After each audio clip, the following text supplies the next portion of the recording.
擲公字遊戲，估中就1賠3，你有10萬蚊，買定係唔買？買幾多？你想擁有100萬，甚至財務自由，但係就難以達成，點解呢？欠缺啲乜嘢？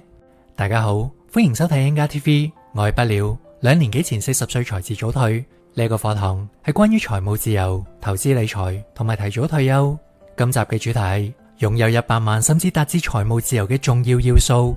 今集不了將會同大家玩一個遊戲，睇下大家有幾大機會成為百萬富翁或者財務自由。分享近來不了嘅一啲見聞同埋諗法，同埋擁有第一桶金100萬或者甚至財務自由嘅重要要素，適合年輕人到退休人士收睇。本集將會分為以下4個部分： 1. 擲公字遊戲與投資嘅反思； 2. 儲錢退休或者達至財務自由最重要係啲乜嘢呢？ 3. 響財務自由之路遇到困境嘅實例； 4. 總結同埋一則故事分享。你睇完之後可能會恍然大悟，收穫滿滿，所以一定要睇到最後啊！我哋而家開始啊！第一部分，擲公字遊戲與投資嘅反思。歌神許冠傑唱：人生如賭博，贏輸都冇時定。人生任何賺錢嘅事，包括投資、做生意，甚至打工，亦都有一定嘅風險。例如投資或者創業失敗，或者被裁員，過程都係追求合適自己嘅回報同埋風險比例。不了用以下擲公字嘅遊戲比喻人生賺錢嘅事。記住，不了唔鼓勵賭博，只係用呢一個例子做一個比喻，講一下做任何決策之前要考慮嘅事。假設有人同你講擲公字遊戲，估中1賠3。假設你而家手上有10萬蚊，買定唔買？買嘅話又買幾多呢？我俾3秒時間你諗，你會點樣買？時間到啦，你決定點做呢？請記低你嘅諗法。1. 讀過中學數學嘅朋友可能會諗，因為中嘅機率係50%，賠率1賠3，一半機會係輸10萬，亦都有一半機會可能會賺20萬，係一個好有優勢，期望值係正嘅賭局，咁梗係有幾多買幾多啦，落注10萬蚊。冇錯，其實呢一個賭局係好有優勢，從機率嚟睇係值得買嘅。響你嘅投資入面，你有冇考慮過你嘅優勢、勝率同埋風險回報比呢？2. 不過我哋要首先問，呢個賭局可以玩幾多次先？點解？因為響數學同埋統計學入面有一個法則叫做大數法則。根據呢個法則，樣本數量越多，計出嘅平均值就會有越高嘅機率接近期望值。即係雖然話擲公字嘅機率得到正面公或者反面字嘅機率亦都係50%，但係如果只係擲10次，擲到正面公嘅次數可能只有3次，擲到反面字嘅次數可能係7次。擲到正面只有3成，離5成好遠。但係如果係擲100次、1000次，甚至係1萬次，擲嘅次數越多，咁樣擲到正面同埋反面嘅分佈就會越接近5成啦。所以如果賭局係冇限到金額或者次數，就應該分開落注，玩嘅次數越多越好。例如10蚊一注，賭1萬次，甚至10萬次，你最終得到金額多過10萬嘅機會係好大，係可以賺錢嘅。所以你有冇響投資入面運用擁有嘅知識去增加自己嘅勝算，定係盲目投資呢？ 3. 再進一步，不過開呢個賭局嘅人同你講只能夠賭1鋪，咁樣你會買幾多錢呢？雖然好吸引，但係你諗下，你落注10萬蚊買正面公，5秒鐘之後一開，對唔住係反面字，咁你就由5秒鐘之前擁有10萬蚊變成5秒鐘之後一貧如洗。所以落嘅注碼必須係你能夠承受、輸得起嘅注碼。誇張一啲，假設你依家60歲擁有1000萬身家，輸咗就好難再重新賺翻嚟。就算有一個估中嘅機率係一半，買1賠10呢一種咁有優勢嘅賭局，即使你落注1000萬，估中就可以賺1億，但係估唔中就會輸晒所有嘅身家1000萬。你敢唔敢買呢？而實際嘅情況係，你而家擁有1000萬，算係生活無憂，但係一個唔好彩估唔中，就會變得一貧如洗，晚景淒涼。所以如果係不了遇到呢個情況嘅話，亦都唔會將1000萬全部買入，可能只會落住生活以外多餘嘅錢，例如300萬。另一種情況，假如你依家只有20歲而唔係60歲呢？擁有身家10萬，即使輸晒10萬蚊，可能你打工1-2年就可以賺翻嚟。如果係不了嘅話，我可能會留少少嘅生活費，然後將大部分嘅身家，例如95000蚊匿埋眼搏一搏，話唔定真係能夠賺到接近20萬呢。呢度不了想講嘅係，對於相同風險同埋報酬嘅投資，唔同人應該按自己嘅情況有唔同嘅考慮。每個人嘅處境同埋狀況都唔同，喺投資上，你嘅最優方案未必係我嘅最優方案。另外，你有冇為你嘅投資做咗最壞情況嘅打算呢？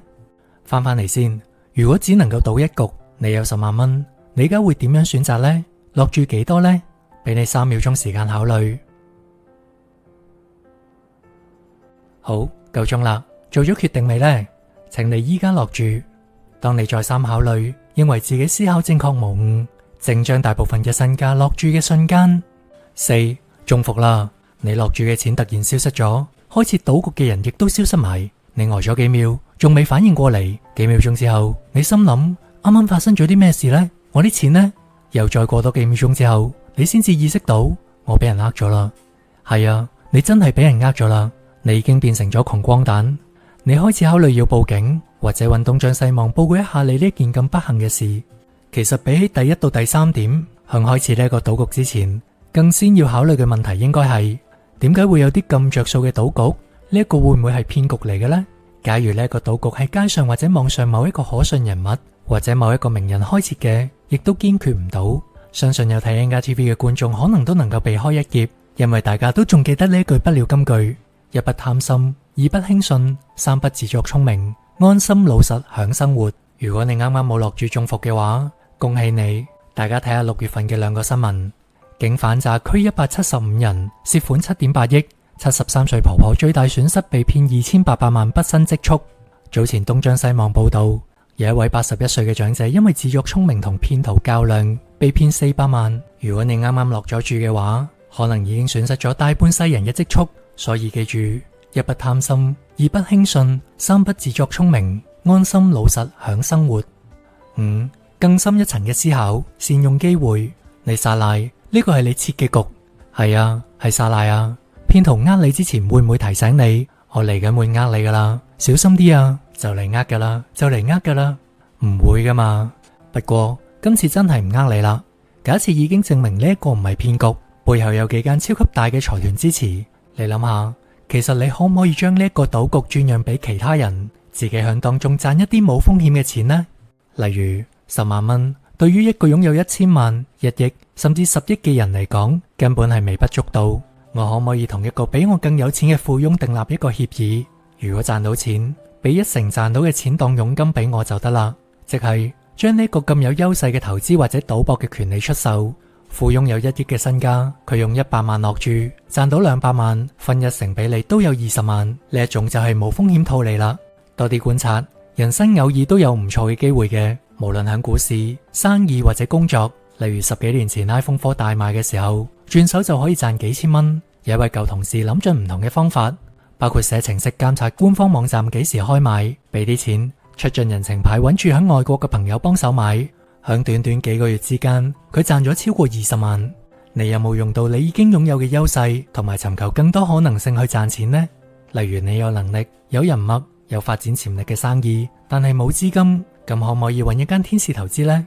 對於好多天使投資或者風險投資，亦都有類似嘅做法，例如分好多筆嘅細錢，投100間初創公司分散風險，當中只要有1間成功，就可以幫到佢哋賺到1000倍嘅收入。當年馬雲創辦阿里巴巴嘅時候冇錢，就係由遠人孫正義嗰度得到8000萬美金嘅投資，最後遠人賺咗1300倍。假如你嘅投資能力非凡，睇到一個股市嘅大好機會，自己嘅資金又唔夠，你可唔可以說服一個欣賞你投資能力又有錢嘅人加入呢？最後，即使係勝率、分析、善用資源機會都做好咗，亦都唔一定成功嘅，因為假設你買咗100次嘅正面，唔好彩，偏偏砸出咗80次嘅反面，亦都係會輸錢嘅。響當下做咗最好嘅決定，結果仍然未必係可控。不過，假如能夠盡力將可控嘅做到最好，響人生漫漫長路，比起唔思考、唔盡力嘅人，成功嘅機會率已經係高出一大截啦。響呢度，順便分享一下啱啱星期六嘅一啲小事。星期六不料去咗美食展，好熱鬧，亦都買咗一啲特價嘅湯券、嘢食同埋保健品。年紀開始大，亦都要保健一下。其實買保健品，何嘗唔係好似啱啱所講嘅一場博弈呢？不料買咗當然希望有用啦，但係其實我可能都只係交緊一啲智商稅。響走嘅時候，不料見到街上面圍咗一堆人，原來係登記某一間嘅證券商就有飲品、風扇等等嘅禮品送。推銷員強調呢個唔係開戶，只係登記推廣，所以引咗一堆人嚟登記。睇起嚟登記需要電話、基本資料同埋註冊新嘅賬號。你諗下，一般登記呢一種咁正式嘅賬號，啲人通常設置翻同其他金融機構一樣嘅賬號同埋密碼，方便使用。但係大家有冇考慮過佢會係假嘅呢？例如有人用你啱啱登記咗嘅賬號，另一邊想登入你嘅銀行賬戶呢？即使係真嘅，不料亦都相信係真嘅，但係用咁多嘅個人資料換取價值10蚊嘅嘢，值唔值得呢？如果有一日唔好彩資料被盜，風險有幾大呢？用啱啱擲公字遊戲嘅思維去考慮，用個人資料換禮品，其實係一件回報好低、值博率都好低、風險就好高嘅事，簡稱貪小便宜。各位網友最好戒咗呢一種習慣，避免因小失大，把握好每一個機會，用常識做好每一個判斷，就能夠令你走近變成百萬富翁或者財務自由。相反，長期做出錯誤嘅判斷，你可能會變得越嚟越窮。第二部分，儲錢退休或者達至財務自由，最重要係啲咩呢？不料想成功達至財務自由就係咁樣啦？當然唔係。上面只係考慮做一件事或者投資之前需要做嘅思考例子，係偏向智力方面嘅。有一位勵志演說家，佢要求觀眾話俾佢聽，用啲咩詞語去描述一位勝利者。觀眾當中有唔少嘅成功人士，佢統計出前10位描述勝利者嘅詞語，按出現嘅頻率依次為：1. 積極嘅態度；2. 熱情；3. 堅定；4. 有動力；5. 有信心；6. 樂觀；7. 專注；8. 快樂；9. 善於傾聽；10. 耐心。呢啲嘅特質講明咗好多嘅問題，例如其中冇特別提到同生理或者智力有關嘅成功特性。呢一位演說家指出，咁樣表示任何人都可以成功，因為成功取決於態度，而唔係取決於智力。你有冇聽過一位成功人士分享自己嘅成功係因為自己智力過人？或者咁講，智力係重要，但係唔係最重要嘅。事實上，呢個世界嘅富翁亦都證明咗，佢哋大部分唔係世界上智商最高嘅人，但係你唔難見到，佢哋都有上述10項嘅特質，好似積極、熱情、堅定、有動力。你睇下馬斯克，你睇下巴菲特，或者你身邊一啲有錢嘅人或者成功人士，你會唔會感覺到佢哋係消極、唔堅定、冇動力嘅呢？不料教唔到你成為富翁，因為我都唔係。但係要達至財務自由，呢啲特質同樣重要。你有上述10項描述勝利者嘅特質嗎？要擁有100萬，即使唔計算任何嘅投資，你每個月儲1萬蚊，大約8.3年就可以擁有100萬。即使每個月只係儲3000蚊，大約28年亦都能夠擁有100萬。只要你肯開始，肯堅持，就一定能夠達到，同智力無關。相反，聰明人因為機關算盡，有時反而會因為風險回報比拿捏得太準，寧願見好就收。例如以前有一個好出名嘅電視節目叫以一敵百，最高能夠攞到100萬美金。有一次節目邀請咗號稱全美國最聰明嘅人藍根先生，主持人形容佢嘅智商高達195，6個月大就會講嘢，向學術能力測試入面一度瞓着咗，仍然攞到滿分。響以一敵百嘅節目入面，藍根表現得非常沉穩，一直答啱，直到累積獎金高達25萬美金嘅時候，只差2題就可以得到100萬美金。佢心入面盤算一下，只要答錯1題就會全部輸晒，乜都冇。接住落嚟答錯嘅機會率大於全部啱晒。當大家仲等緊睇好戲嘅時候，佢突然話：我仲係攞現金好啦。佢堅定有力咁樣握住主持人嘅手，落台嘅時候一鞠躬。冇錯，聰明人就係咁樣，知道見好就收。而往往世界最大嘅獎賞，都要響巨大嘅唔確定性當中冒險。要有啲瘋狂嘅人，有足夠嘅冒險精神，先至能夠攞到呢一啲嘅獎賞。點解漢朝嘅皇帝唔係智力過人嘅張良，而係劉邦？三國時代成就大業做君主嘅唔係絕頂聰明嘅諸葛亮，而係劉備、曹操、司馬懿一家。不料小學2年班嘅時候，用自己嘅利是錢買咗一本《三國演義》睇，當中有一段係講曹操8萬大軍響赤壁之戰之後被火燒連環船大敗，敗走華容道。曹操帶住殘兵，笑住話：我小周瑜孔明無謀，冇響呢度埋下伏兵。點知都未講完啫，趙雲就帶兵衝咗出嚟，曹操敗走。之後佢又再笑一次，突然張飛嘅伏兵又走咗出嚟，曹操再次敗走，但係仍然好有自信。佢再大笑諸葛亮無謀。呢個時候一聲炮響，兩邊500個教導手挪開，為首大將關羽截住咗佢嘅去路。你想象到嗎？曹操啱啱先至打咗一場大敗仗，落荒而逃，仲笑得出嚟，佢嘅樂觀自信背後有幾咁強大呢？等於今日你嘅身價輸咗一大半，你可唔可以唔因此灰心喪氣，仲笑得出嚟呢？依家呢個世界有邊一個好似曹操有咁嘅心智能量？我諗到前美國總統特朗普同一代梟雄曹操一樣，應該有唔少嘅網友都唔中意佢。佢曾經經歷過6次破產，但係之後都能夠東山再起。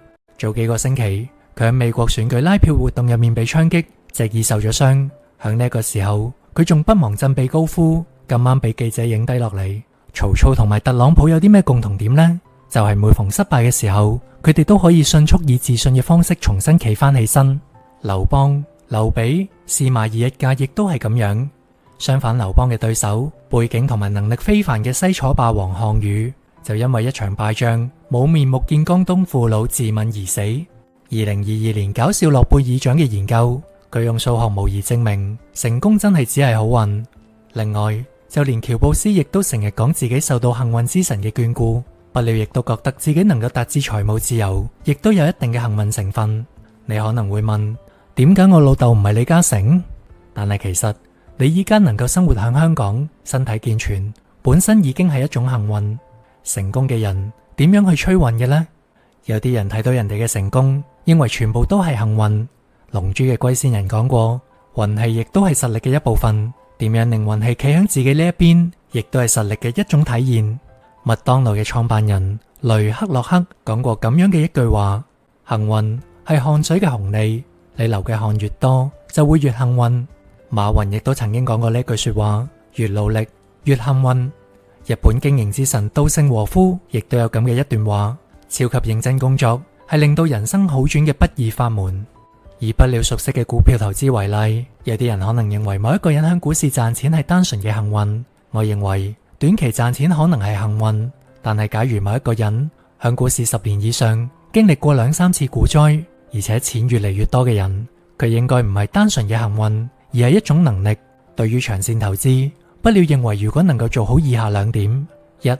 好眼光，能夠做好分析，揾出好股票； 2. 有足夠嘅堅定同埋耐性，就能夠減低運氣嘅因素，大大提高響股市長線投資賺錢嘅機會。當響股市波動之下，要點樣抵受住大漲嘅時候短線獲利嘅誘惑，或者響大跌嘅時候仍然保持信心持有，就係堅定同埋耐性嘅最好表現。揾啱方向，然後一路堅持走落去，呢個諗法能夠套用響大家響財務自由嘅路上，包括工作或者不了正在做嘅 YouTube 上面。香港有啲 YouTube 頻道取得巨大嘅成功同埋收入，點解？因為佢哋10年嚟定期出片，有啲更加係每日出10條片，就係呢一種嘅堅持，日積月累嘅複利效應，不了對佢哋深感佩服。對於大家嘅工作，當你每日不斷咁去做，每日精進，離成功仲會遠咩？你流嘅汗越多，就會越幸運。近來巴黎奧運，張家朗同埋江旻憓勇奪2面劍擊金牌。2屆奧運不了都有睇決賽直播。上一屆張家朗由落後9比14，連追6劍贏咗。今屆亦曾經落後12比14，佢冇放棄到，一劍一劍咁樣追翻上嚟，攞到2屆嘅奧運金牌。而江旻憓上一屆8強因傷出局，曾經雙腳十字韌帶斷裂，仍然樂觀積極訓練。到呢一屆嘅決賽，更加曾經落後1比7，慢慢力追到12比12，最後攞埋冠軍添。第3部分，響財務自由之路遇到困境嘅實例。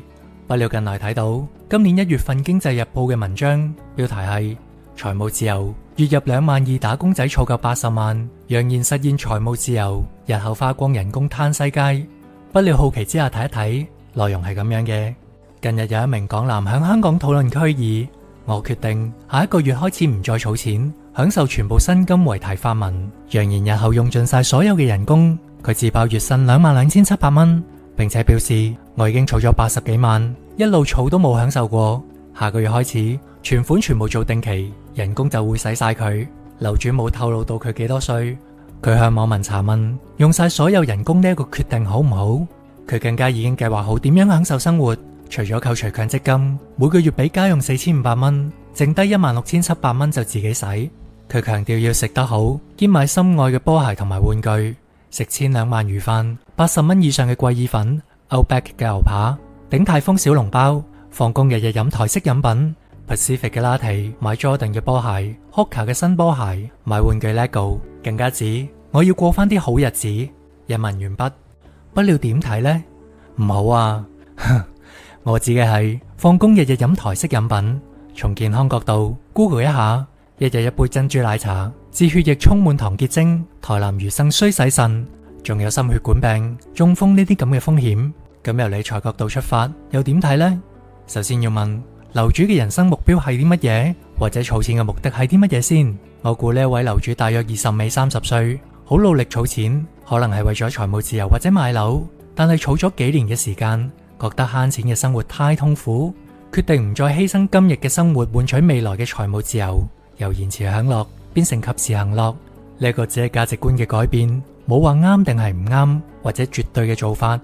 不過，假如樓主考慮之後，仍然想以財務自由為目標，咁樣當然繼續儲錢啦。響香港，80萬離財務自由的確仲有一段距離。呢位樓主正正需要嘅就係啱啱所講嘅堅持同埋耐性，揾啱方向，然後一路堅持行落去。要長年堅持行落去，真係唔係一件容易嘅事，但係就能夠成就大事。最重要反而唔係短時間你行得有幾快，而係長時間嘅堅持一直行落去。不料亦都經歷過樓主呢一個樽頸期嘅階段，初期慳錢儲錢，過咗幾年之後儲咗一筆細錢，但係覺得距離目標遙遙無期，睇唔到終點，好攰。不料之前都分享過，我之前有一段物慾膨脹期，我開始對自己好一啲，令自己生活平衡一啲，例如晏晝揾一個舒服啲嘅餐廳食好一啲，一年亦都會去3-4次平價旅行。儲錢同埋體驗同時進行，直到33歲嗰陣，覺得返工太辛苦做唔到落去，就辭職冇做2年，嚟咗一個小退休，先做一啲自己想做嘅事。2年之後先至繼續返工賺錢。過程之中，財務自由呢一個大方向都一直冇改變到，只係速度慢一啲。但係只要你一路走落去，即使時間要用耐一啲，唔係30歲，唔係35歲，而係40歲，甚至45歲、50歲。最終仍然能夠達到目標嘅。所以我俾樓主或者遇到類似情況嘅觀眾嘅建議係： 1. 再重新審視自己嘅大目標； 2. 調整至舒服嘅狀態，例如由每個月儲7成變成5成或者4成。重點係唔好停落嚟，一直行落去。堅持意味住有啲痛苦，要用意志力撐落去。更進一步，如果將儲錢變成中意嘅事，就唔使堅持，因為已經變成習慣或者愛好，你就能夠享受當中嘅過程，大腦會持續釋放多巴胺，令你一直行落去。第4部分，總結同埋一則故事分享。要儲100萬甚至達至財務自由，唔需要智力極高，只要一般智力，善用學到嘅知識判斷就足夠。更重要嘅係開始實行，有耐心並且持之以恆，遇到挫折不屈不撓。最後分享一個關於日本戰國時代嘅故事。3位當代嘅傑出人物一齊撩一隻杜鵑鳥，但係呢隻杜鵑鳥總係唔叫，點樣做好呢？織田信長話：唔叫我就揾人殺咗佢算啦。豐臣秀吉就話：唔使殺，逼佢叫就得啦，叫就獎佢，唔叫就罰佢。問德川家康嘅時候，佢唔快唔慢咁樣講：咁咪等下咯，係雀仔總會叫噶。內心嘅德川家康最終笑到最後，等到信長同埋秀吉死咗之後，統一咗戰國時期嘅日本，建立咗德川幕府200幾年嘅基業。感謝你睇到最後，希望各位有所得着。唔想錯過 NGTV 未來精彩有用嘅影片，記住訂閱、訂閱、訂閱。希望你能夠分享俾你身邊嘅朋友，咁就可以幫到更多嘅人。有興趣嘅話，可以由第1集開始收睇所有嘅影片，全部精彩。今集就到呢度，記住俾個 like、留言同埋訂閱我嘅頻道啊！下次見。